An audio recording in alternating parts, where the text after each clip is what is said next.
불교가 말하는 거리두기. 때로는 멀어지는 것이 답이다.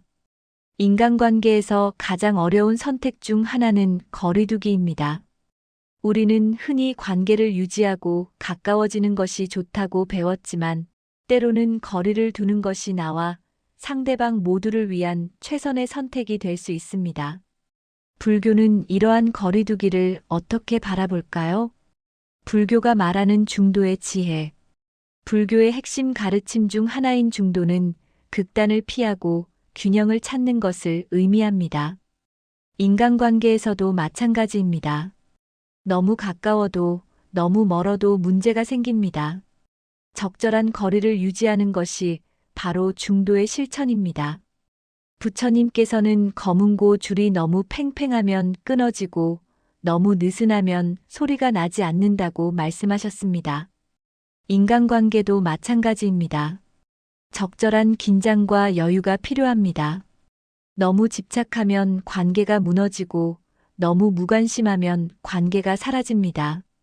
거리두기가 필요한 순간, 불교는 모든 관계가 영원하지 않음을 가르칩니다. 무상의 법칙에 따라 만남이 있으면 헤어짐이 있고 가까워지면 멀어지는 것도 자연스러운 일입니다. 다음과 같은 상황에서는 거리두기가 필요할 수 있습니다. 첫째, 관계가 나에게 고통을 줄 때입니다. 불교에서는 괴로움의 원인인 집착에서 벗어나는 것을 중요하게 여깁니다. 어떤 관계가 지속적으로 마음에 상처를 주고 괴로움을 안겨준다면 그것은 악연일 수 있습니다. 이럴 때는 용기를 내어 거리를 두는 것이 필요합니다. 둘째, 상대방이 나의 에너지를 고갈시킬 때입니다. 끊임없이 요구하고 비난하고 부정적인 영향을 주는 사람과 함께 있으면 나의 마음이 흐려집니다. 불교에서는 이를 번뇌라고 표현합니다. 이런 관계에서는 거리를 두어 내 마음을 보호해야 합니다. 셋째, 서로의 성장을 방해할 때입니다. 진정한 인연은 서로를 성장시키는 관계입니다. 하지만 어떤 관계는 서로를 의존하게 만들고 발전을 막습니다. 이럴 때는 각자의 길을 가는 것이 오히려 서로를 위하는 일이 될 수 있습니다. 거리두기는 냉정함이 아니라 지혜다. 많은 사람들이 거리두기를 냉정하거나 무책임한 행동으로 오해합니다. 하지만 불교에서는 거리두기를 지혜의 실천이라고 봅니다. 모든 관계에 매달리는 것이 아니라 어떤 관계가 나와 상대방에게 진정으로 좋은지 분별하는 능력이 필요합니다. 부처님께서는 나쁜 벗을 멀리하고 좋은 벗을 가까이 하라고 가르치셨습니다. 이것은 차별이 아니라 자기 보호이며 동시에 상대방도 자유롭게 해주는 일입니다. 건강하지 않은 관계에서 벗어나면 나도 상대방도 더 나은 인연을 만날 수 있는 기회가 생깁니다. 자비로운 거리두기. 불교적 거리두기는 미움이나 분노가 아니라 자비에서 시작됩니다. 상대방을 미워하며 멀어지는 것이 아니라 서로를 위해 공간을 만들어주는 것입니다. 자비로운 거리두기는 세 가지 마음가짐이 필요합니다. 첫째, 원망하지 않는 마음입니다. 저 사람 때문에 내가 힘들었어라고 원망하면 마음이 편치 않습니다. 대신 우리는 서로 다른 길을 가는 것이 좋겠구나라고 받아들이세요. 둘째, 축복하는 마음입니다. 멀어지더라도 상대방의 행복을 진심으로 바라보세요. 당신도 좋은 인연을 만나 행복하기를 바랍니다라는 마음이 진정한 자비입니다. 셋째, 집착을 내려놓는 마음입니다. 불교는 무아, 즉 고정된 나라는 것이 없다고 가르칩니다. 관계도 마찬가지입니다. 영원한 관계는 없으며 변화는 자연스러운 것입니다. 집착을 내려놓으면 거리두기가 훨씬 편해집니다. 거리두기의 실천 방법. 실제로 거리두기를 어떻게 실천할 수 있을까요? 불교는 다음과 같은 방법을 제시합니다. 첫째, 물리적 거리를 만드세요. 자주 만나던 사람과의 만남을 줄이고 연락을 최소화하세요. 처음에는 어색하고 마음이 불편할 수 있지만 시간이 지나면 익숙해집니다. 둘째, 정신적 거리를 만드세요. 상대방의 말이나 행동에 일일이 반응하지 마세요. 명상과 같은 수행을 통해 마음의 평정을 유지하세요. 나는 나, 너는 너라는 경계를 분명히 하는 것이 중요합니다. 셋째, 감정적 거리를 만드세요. 상대방에 대한 과도한 기대나 실망을 내려놓으세요. 감정적으로 얽매이지 않을 때 진정한 자유가 찾아옵니다. 거리두기 후의 변화. 건강한 거리두기를 실천하면 놀라운 변화가 찾아옵니다. 첫째, 마음이 가벼워집니다. 관계에서 오는 스트레스와 부담이 사라지면서 내면의 평화를 되찾을 수 있습니다. 둘째, 나 자신을 더 잘 알게 됩니다. 관계에 얽매이지 않을 때 비로소 내가 진정으로 원하는 것이 무엇인지 보입니다. 셋째, 새로운 인연을 만날 준비가 됩니다. 나쁜 인연에서 벗어나면 좋은 인연이 들어올 공간이 생깁니다. 불교에서는 이를 비워야 채워진다고 표현합니다. 거리두기는 끝이 아니라 새로운 시작. 거리두기를 이별이나 실패로 생각하지 마세요. 그것은 나와 상대방 모두를 위한 새로운 시작입니다. 부처님께서는 모든 만남은 또 다른 만남을 준비하는 과정이라고 하셨습니다. 때로는 멀어지는 것이 가장 큰 사랑입니다. 서로를 올가매지 않고 자유롭게 해주는 것이 진정한 자비입니다. 그리고 그 자비는 결국 나에게도 평화를 가져다 줍니다. 오늘 힘들었던 관계에서 용기 있게 한 걸음 물러나 보세요. 그 거리가 당신에게 새로운 평화와 자유를 선물할 것입니다. 불교가 말하는 거리두기는 포기가 아니라 지혜이며 끝이 아니라 새로운 시작입니다. 불교가 말하는 경청. 듣는 것이 말하는 것보다 위대하다. 안녕하세요. 어제는 불교에서 말하는 침묵의 힘에 대해 이야기했습니다. 오늘은 그 다음 단계인 경청에 대해 이야기해 보려고 합니다. 침묵이 말을 아끼는 것이라면 경청은 그 침묵을 채우는 것입니다.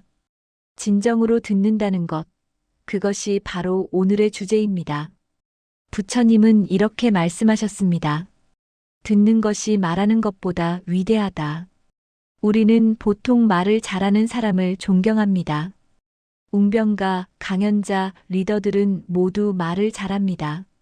하지만 부처님은 정반대로 가르치셨습니다. 진정으로 위대한 사람은 말을 잘하는 사람이 아니라 잘 듣는 사람이라고요. 왜 그럴까요? 불교에서는 경청을 문사회의 시작으로 봅니다. 문사회란 듣고 생각하고 지혜를 얻는다는 뜻입니다. 모든 지혜는 경청에서 시작됩니다. 불교 경전에는 이런 이야기가 있습니다. 어느 날 한 제자가 부처님께 물었습니다. 부처님, 어떻게 하면 깨달음을 얻을 수 있습니까? 부처님은 아무 말씀도 하지 않으시고 꽃 한 송이를 들어 보이셨습니다. 대부분의 제자들은 어리둥절해했지만 한 제자만이 미소를 지었습니다. 그 제자는 부처님의 침묵을 들었던 것입니다. 말이 아닌 침묵을, 설명이 아닌 존재 자체를 경청했던 것이죠. 이것이 진정한 경청입니다. 단순히 귀로 듣는 것이 아니라 마음으로 듣는 것입니다. 현대인은 듣는 것을 잘 못합니다. 상대방이 말할 때 우리는 진정으로 듣고 있을까요? 아닙니다. 대부분 다음에 할 말을 생각하고 있습니다. 저 사람 말이 끝나면 내가 이렇게 말해야지. 아, 저 얘기 들으니까 내 경험이 생각나네. 빨리 내 얘기를 해야겠다. 이것은 경청이 아닙니다. 그저 말할 순서를 기다리는 것일 뿐입니다. 부처님은 올바른 경청을 위해 3가지 장애물을 제거하라고 가르치셨습니다. 첫 번째 장애물은 선입견입니다. 우리는 상대방의 말을 듣기도 전에 이미 판단합니다. 저 사람은 항상 저런 식이야. 어차피 뻔한 얘기겠지. 이런 선입견은 진정한 경청을 방해합니다. 두 번째 장애물은 자아입니다. 우리는 모든 것을 자신과 연결시킵니다. 상대방의 이야기를 들으면서도 나는 어떻게 보일까? 나한테 무슨 이득이 있을까? 를 생각합니다. 자아가 강할수록 경청은 약해집니다. 세 번째 장애물은 산만함입니다. 현대인의 가장 큰 적입니다. 상대방과 대화하면서도 휴대폰을 보고 TV를 보고 다른 생각을 합니다. 몸은 여기 있지만 마음은 다른 곳에 있습니다. 그렇다면 어떻게 진정한 경청을 할 수 있을까요? 부처님은 정청, 즉 올바른 듣기를 가르치셨습니다. 이것은 8정도 중 하나는 아니지만 모든 정도의 기초가 됩니다. 첫째, 온전히 현재에 머무르세요. 상대방이 말할 때 그 순간에 완전히 집중하세요. 과거를 생각하지 말고 미래를 계획하지 마세요. 오직 지금 이 순간 상대방의 말에만 집중하세요. 둘째, 판단을 멈추세요. 상대방의 말을 옳고 그름으로 판단하지 마세요. 동의하거나 반대하려 하지 마세요. 그저 있는 그대로 받아들이세요. 판단은 나중에 해도 됩니다. 셋째, 공감하세요. 상대방의 감정을 느껴보세요. 그 사람의 입장이 되어보세요. 저 사람은 왜 저렇게 말할까? 가 아니라 저 사람은 지금 어떤 마음일까? 를 생각하세요. 넷째, 침묵으로 응답하세요. 상대방이 말을 끝냈다고 해서 바로 대답하지 마세요. 잠시 침묵하며 그 말을 음미하세요. 침묵은 가장 깊은 경청의 표현입니다. 진정한 경청이 주는 복은 무엇일까요? 첫 번째 복은 지혜의 성장입니다. 우리가 말할 때는 이미 아는 것만 반복합니다. 하지만 들을 때는 새로운 것을 배웁니다. 경청은 배움의 문을 엽니다. 두 번째 복은 관계의 깊이입니다. 진정으로 들어주는 사람은 드뭅니다. 당신이 상대방의 말을 진심으로 들어준다면 그 사람은 당신을 평생 기억할 것입니다. 경청은 최고의 사랑의 표현입니다. 세 번째 복은 마음의 평화입니다. 말할 때 우리는 에너지를 소모하지만 들을 때는 에너지를 충전합니다. 특히 자연의 소리, 침묵의 소리를 들을 때 마음은 깊은 평화를 얻습니다. 네 번째 복은 자아의 소멸입니다. 진정으로 들을 때 우리는 자신을 잊습니다.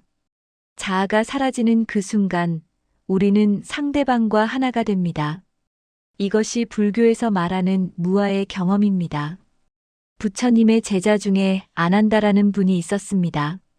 그는 부처님의 시자로서 25년간 부처님 곁에 있었습니다. 다른 제자들은 아난다를 부러워했습니다. 매일 부처님 말씀을 직접 듣다니 얼마나 복받은 사람인가. 하지만 아난다는 깨달음을 얻지 못했습니다. 왜일까요?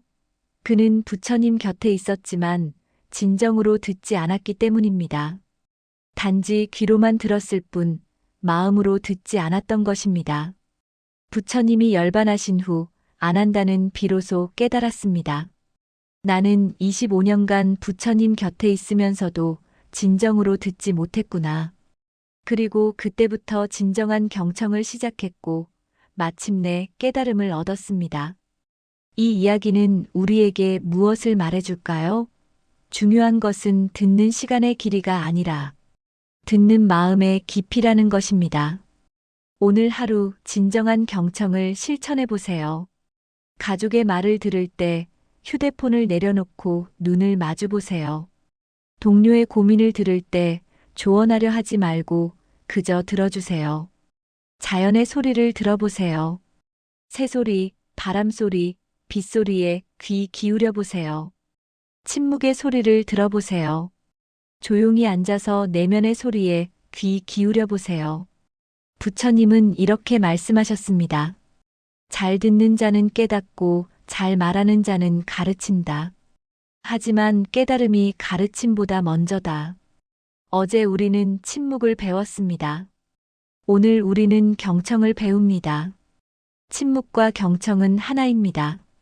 말을 멈출 때 비로소 들을 수 있고 들을 때 비로소 알 수 있습니다. 오늘 하루 말하기보다 듣는데 더 많은 시간을 쓰세요. 그러면 당신은 하루가 끝날 때 더 많이 배우고, 더 깊이 사랑하고, 더 평화로운 자신을 발견할 것입니다. 진정한 경청은 최고의 선물입니다. 자신에게도 상대방에게도. 오늘부터 경청의 힘을 경험해 보세요. 감사합니다. 상대가 하는 만큼만 하라. 그게 지혜다. 우리는 때때로 관계에서 너무 많은 것을 줍니다. 항상 먼저 연락하고, 먼저 약속을 잡고, 먼저 챙기고, 먼저 양보합니다. 그러면서도 상대방으로부터 같은 수준의 관심과 노력을 받지 못할 때가 있습니다. 이럴 때 우리는 좌절하고 상처받고 때로는 자신을 탓하기도 합니다. 내가 부족한가? 내가 더 잘해야 하나? 하지만 진실은 이것입니다. 상대가 하는 만큼만 하는 것. 그것이 관계에서 가장 중요한 지혜입니다. 1. 일방적인 관계는 지속되지 않는다. 관계는 본질적으로 쌍방향입니다. 한쪽만 노력하는 관계는 결국 무너집니다. 항상 내가 먼저 연락해야 하고, 내가 먼저 시간을 내야 하고, 내가 먼저 배려해야 한다면 그것은 관계가 아니라 일방적인 봉사입니다. 처음에는 괜찮을 수 있습니다. 이 사람이 바쁠 거야. 조금만 더 노력하면 달라질 거야 라고 생각하며 계속 시도합니다. 하지만 시간이 지나면서 깨닫게 됩니다. 상대방은 변하지 않습니다. 당신의 노력이 당연하게 여겨지고 당신은 점점 지쳐갑니다. 이것은 당신의 잘못이 아닙니다. 관계는 두 사람이 함께 만들어가는 것입니다. 한 사람만 노력한다면 그것은 건강한 관계가 될 수 없습니다. 진정한 관계는 서로가 서로를 향해 걸어가는 것입니다. 한쪽만 계속 다가간다면 그것은 관계가 아니라 추격입니다. 2. 당신의 에너지는 유한하고 소중하다. 우리가 가진 시간과 에너지는 한정적입니다. 하루는 24시간이고 우리가 쏟을 수 있는 감정적 에너지에도 한계가 있습니다. 관심 없는 사람에게, 나를 소중히 여기지 않는 사람에게 과도한 에너지를 쏟는다면 정작 중요한 사람들에게 줄 에너지가 고갈됩니다. 당신을 진심으로 아끼는 사람들, 당신에게 똑같이 노력해주는 사람들에게 집중해야 합니다. 에너지를 잘못된 곳에 낭비하는 것은 기회비용의 문제입니다. A라는 사람에게 과도하게 집중하느라 B라는 소중한 사람을 놓칠 수 있습니다. 당신의 시간, 당신의 관심, 당신의 사랑은 무한하지 않습니다. 그것을 어디에 투자할지 현명하게 선택해야 합니다. 당신에게 같은 가치를 돌려주지 않는 사람에게 계속 투자하는 것은 현명하지 못한 선택입니다. 당신의 에너지를 아끼고 진짜 소중한 사람들에게 쓰세요. 3. 상대의 온도를 맞춰주는 것이 성숙함이다. 어떤 사람은 뜨겁게 다가옵니다.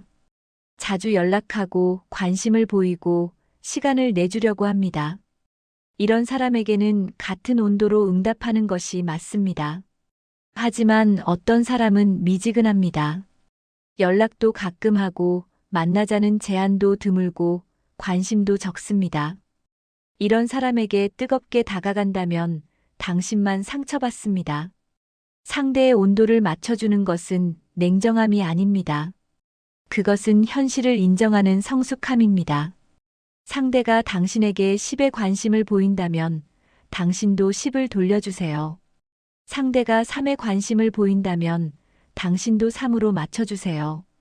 이것은 보복이 아니라 균형입니다. 상대가 원하는 만큼의 거리를 유지하는 것입니다. 억지로 가까워지려고 하면 상대는 더 멀어지고 당신은 더 상처받습니다. 상대의 온도를 존중하고 당신도 같은 온도를 유지하세요. 그것이 자기보호입니다. 4. 일방적인 노력은 상대를 버릇없게 만든다. 계속해서 당신만 노력한다면 상대는 그것을 당연하게 여기게 됩니다. 이 사람은 어차피 내가 연락 안 해도 먼저 연락할 거야. 내가 노력 안 해도 이 사람이 다 해줄 거야 라고 생각하게 됩니다. 이것은 상대를 버릇없게 만드는 것입니다. 그리고 관계는 점점 불평등해집니다. 당신은 주는 사람, 상대는 받는 사람. 이런 구도가 고착화됩니다. 건강한 관계는 평등한 관계입니다. 서로가 서로에게 노력하고 서로가 서로를 배려합니다. 하지만 한쪽만 노력한다면 그 평등이 깨집니다. 그리고 일단 깨진 평등은 회복하기 어렵습니다.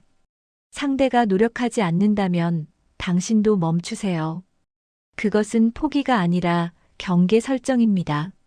나는 일방적인 관계를 원하지 않아라는 메시지를 보내는 것입니다. 상대가 당신의 가치를 깨닫게 하려면 때로는 물러서는 것이 필요합니다. 5. 스스로를 존중하는 것이 먼저다. 가장 중요한 것은 자기 존중입니다. 상대에게 맞춰주기만 하고 상대의 관심을 구걸하고 상대의 인정을 갈구한다면 당신의 자존감은 무너집니다. 당신은 누구에게도 사랑을 구걸할 필요가 없습니다. 당신은 충분히 가치 있는 사람입니다. 당신을 소중히 여기지 않는 사람에게 매달릴 필요가 없습니다. 상대가 하는 만큼만 한다는 것은 나를 지키는 행위입니다. 나는 일방적인 관계에 나의 에너지를 낭비하지 않겠다. 나는 나를 존중하지 않는 사람에게 시간을 쓰지 않겠다는 선언입니다. 이것은 이기적인 것이 아닙니다. 이것은 자기 보호이자 자기 존중입니다. 당신이 당신을 소중히 여기지 않는다면 다른 누가 당신을 소중히 여기겠습니까? 스스로를 먼저 존중하세요. 그러면 다른 사람들도 당신을 존중하게 됩니다. 6. 진짜 인연은 균형 잡힌 관계다.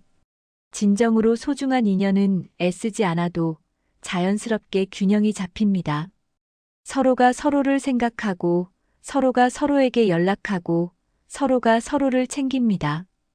때로는 내가 더 노력할 수도 있고 때로는 상대가 더 노력할 수도 있습니다.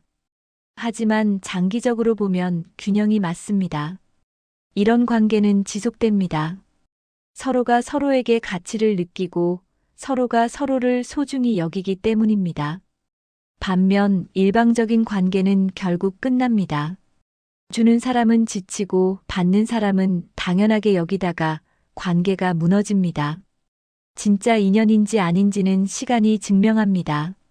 상대가 하는 만큼만 하면서 지켜보세요. 진짜 인연이라면 상대도 당신을 향해 다가올 것입니다. 가짜 인연이라면 당신이 멈추는 순간 관계도 멈출 것입니다. 그것이 진실입니다. 마무리하며 상대가 하는 만큼만 하는 것, 그것은 냉정함이 아니라 지혜입니다. 당신의 시간과 에너지를 소중히 여기세요. 당신을 소중히 여기지 않는 사람에게 과도하게 투자하지 마세요. 진정한 관계는 쌍방향입니다. 한쪽만 노력하는 관계는 지속되지 않습니다. 상대의 온도를 맞춰주고 스스로를 존중하세요. 그것이 건강한 관계를 만드는 첫걸음입니다. 오늘부터 당신의 관계들을 돌아보세요. 일방적으로 노력하고 있는 관계가 있나요? 있다면 잠시 멈춰보세요. 상대도 당신을 향해 다가오는지 지켜보세요. 진짜 인연은 당신이 멈춰도 다가옵니다. 가짜 인연은 당신이 멈추면 사라집니다. 그것이 진실입니다. 당신의 에너지를 아끼고 진짜 소중한 사람들에게 집중하세요. 그것이 당신이 할 수 있는 가장 현명한 선택입니다. 말투를 보면 그 사람을 알 수 있다. 우리는 매일 수많은 사람들과 대화를 나눕니다. 가족, 친구, 동료, 상사, 후배, 그리고 처음 만난 사람까지. 그런데 단 몇 마디 대화만으로도 이 사람은 이런 사람이구나라는 느낌을 받은 적이 있으신가요? 놀랍게도 말투는 그 사람의 성격, 가치관, 교육 수준, 심지어 인생 경험까지 고스란히 드러냅니다. 말투는 단순히 말하는 방식이 아니라 그 사람의 내면을 보여주는 창문입니다. 오늘은 말투로 사람을 어떻게 파악할 수 있는지, 그리고 우리는 어떤 말투를 사용해야 하는지 알아보겠습니다. 1. 존중하는 말투를 쓰는 사람은 인격이 높다. 상대방을 존중하는 말투를 사용하는 사람은 기본적인 인격이 갖춰진 사람입니다. 감사합니다. 죄송합니다. 괜찮으세요? 와 같은 표현을 자연스럽게 사용하는 사람은 타인을 배려할 줄 아는 사람입니다. 반대로 명령조로 말하거나 반말을 함부로 쓰거나 상대방의 감정을 고려하지 않고 말하는 사람은 자기중심적이고 배려심이 부족한 경우가 많습니다. 특히 자신보다 약한 위치에 있는 사람에게 함부로 대하는 말투는 그 사람의 진짜 인격을 보여줍니다. 식당 직원에게 반말을 하거나 택시 기사에게 무례하게 대하는 사람을 본 적이 있나요? 그들의 말투는 그들의 진짜 모습을 드러냅니다. 진정으로 인격이 높은 사람은 누구에게나 존중하는 말투를 사용합니다. 2. 긍정적인 말투를 쓰는 사람은 삶의 태도가 다르다. 할 수 있어, 괜찮아, 잘 될 거야, 좋은 경험이었어와 같은 긍정적인 말투를 사용하는 사람은 인생을 긍정적으로 바라봅니다. 이들은 어려운 상황에서도 희망을 잃지 않고 주변 사람들에게 에너지를 전달합니다. 반대로 안 돼, 무리야, 어차피 안 될 거야, 힘들어 죽겠어와 같은 부정적인 말투를 습관적으로 사용하는 사람은 삶 자체를 부정적으로 바라봅니다. 이런 말투는 본인의 에너지를 소진시킬 뿐만 아니라 주변 사람들까지 지치게 만듭니다.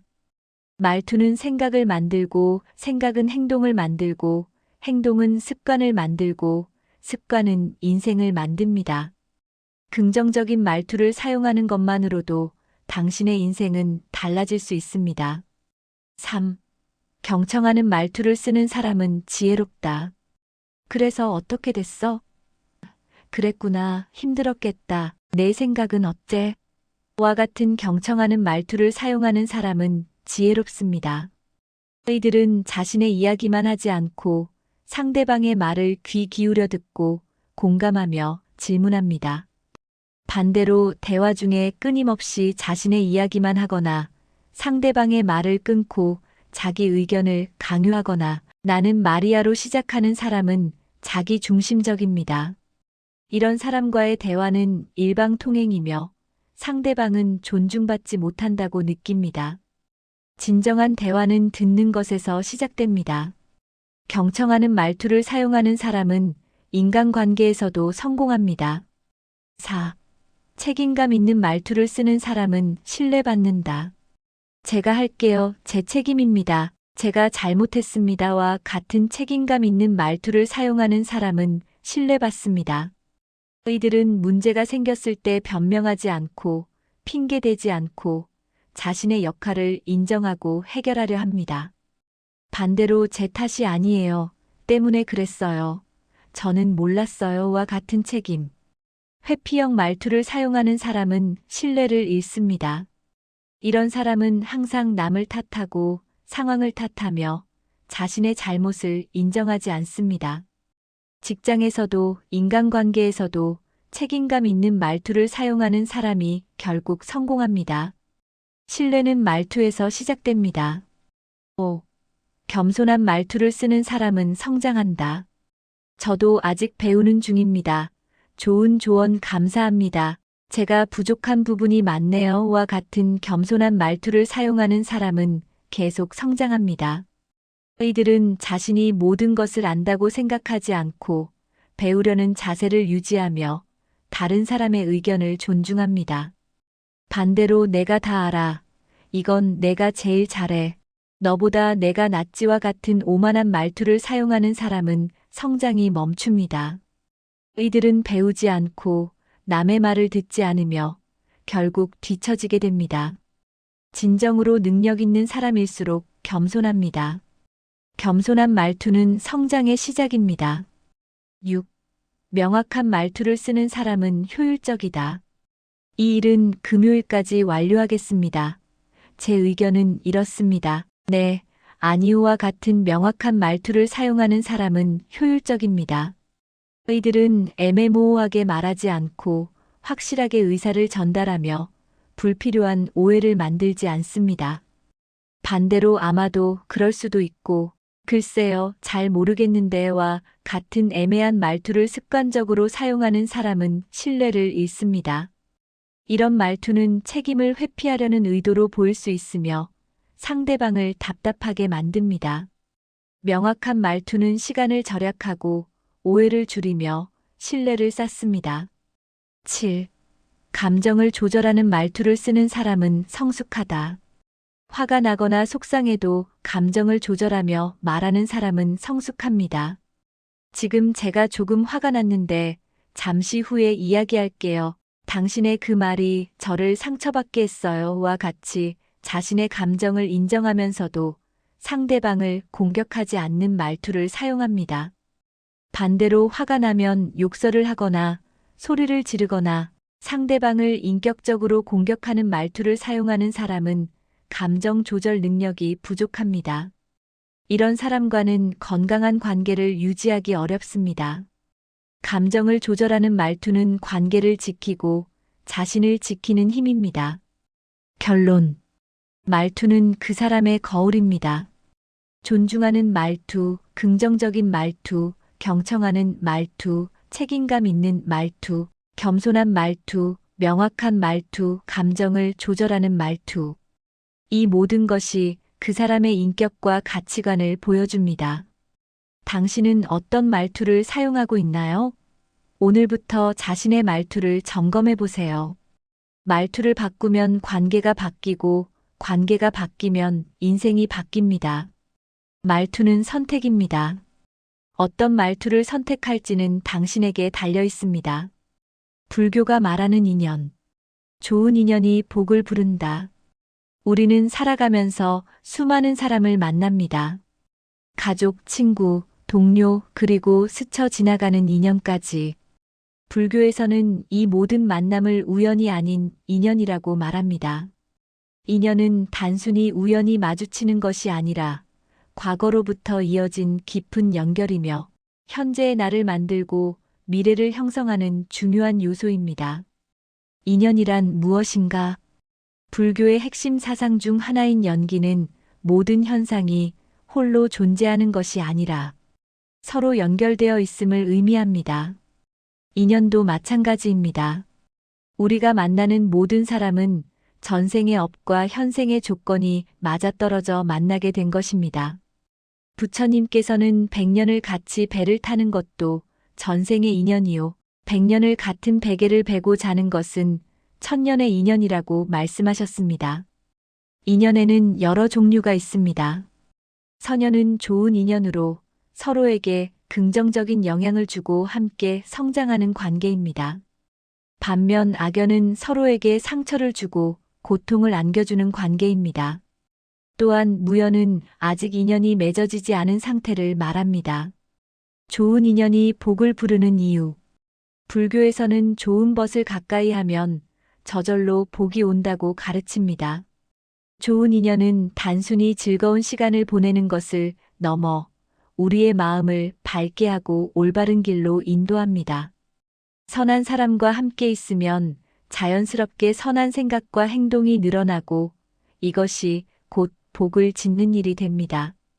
부처님의 제자였던 아난다 존자가 좋은 벗이 수행의 절반입니다라고 말했을 때 부처님께서는 아니다. 좋은 벗이 수행의 전부다라고 하셨습니다. 이는 우리 삶에서 좋은 인연이 얼마나 중요한지를 보여주는 대목입니다. 어떻게 좋은 인연을 만들 것인가? 좋은 인연을 만들기 위해서는 먼저 자신이 좋은 사람이 되어야 합니다. 불교에서 말하는 사서법은 좋은 인연을 맺는 4가지 방법입니다.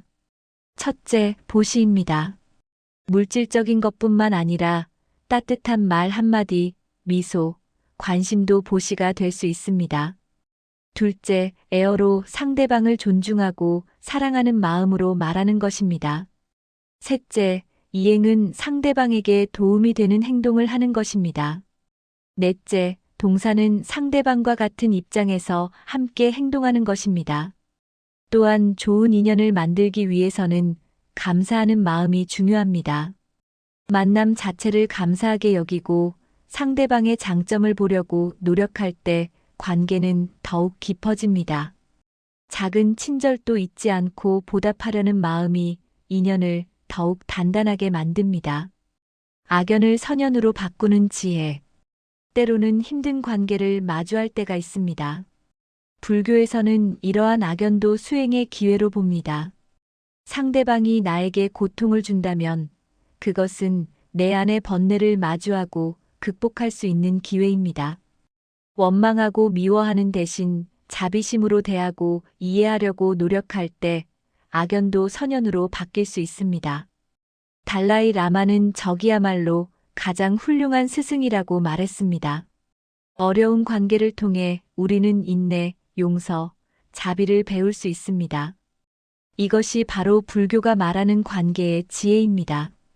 인연을 소중히 하는 마음. 모든 만남은 소중합니다. 잠깐 스쳐 지나가는 인연도, 평생을 함께하는 인연도 모두 의미가 있습니다. 지금 내 곁에 있는 사람들에게 감사하고 좋은 에너지를 나눌 때 우리 삶에는 자연스럽게 복이 찾아옵니다. 불교는 우리에게 말합니다. 좋은 인연을 만들고 싶다면 먼저 좋은 사람이 되라고. 자비롭고 지혜로운 사람 주변에는 자연스럽게 좋은 사람들이 모이고 그 관계 속에서 복과 행복이 피어난다고 말입니다.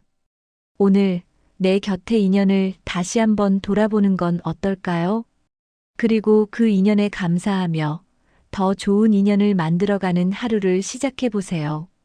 좋은 인연이 쌓이면 그것이 곧 당신의 복이 됩니다. 시청해 주셔서 감사합니다.